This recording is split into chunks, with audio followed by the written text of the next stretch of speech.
However, the challenge is this. He has a struggle with communicating what he's seeing, what he's feeling, and what he's thinking. He desires to have a relationship. He desires to be connected. He desires to be authentic and really have that amazing experience with others. But for some reason, there's a disconnect.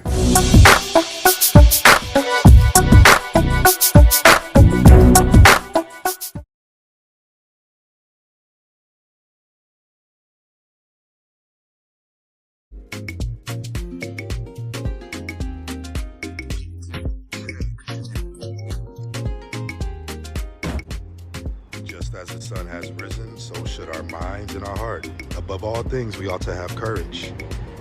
Courage to show up, courage to be present, and courage to be okay with who we are. This is day number 2 in our journey with vulnerability.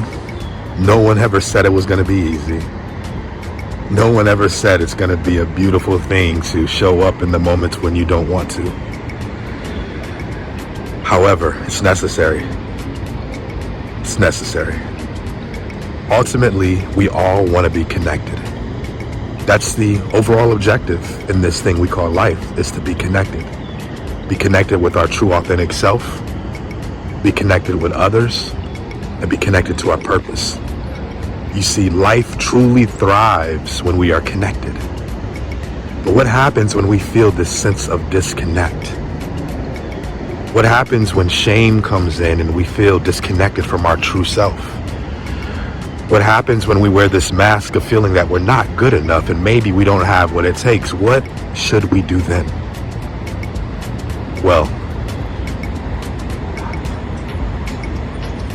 I have some great insight for you. And this insight is not given to me without experience.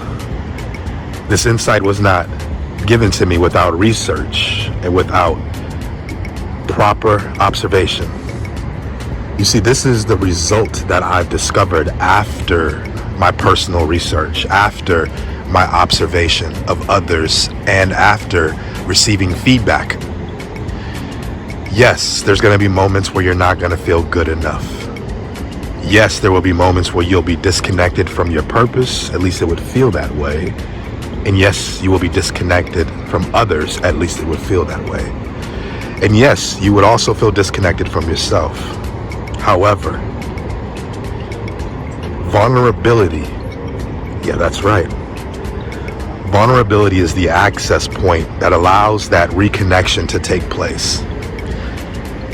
You see, when you feel disconnected, it's easy to stay disconnected. It's easy to give reason to why you're not good enough. It's easy to give reason to why others don't deserve to be connected to you. Some of the most strongest, most courageous, most successful people recognize this truth, that it takes courage to recognize and believe you are enough. It takes courage to recognize and believe that it's worth staying connected with others by simply showing up and being your authentic self. It takes courage to recognize that your purpose is directly connected to your authentic self, who you are. So never run away from that. Don't hide from that. Be okay with who you are. Be present with who you are. You see, who you are is a gift to the world, and it's also a gift to you. Your presence in this world is a presence to others. Your presence in this world is a present to others as well as yourself. So on day number 2 of vulnerability, let's all decide today to show up. Let's all decide to step into those moments where we want to run away, where we want to hide, where we want to disconnect. Let's decide to show up. Let's take a deep breath. Let's be present. Let's be honest. And from there, let's choose to love ourselves and love others. Because ultimately, we all want to stay connected.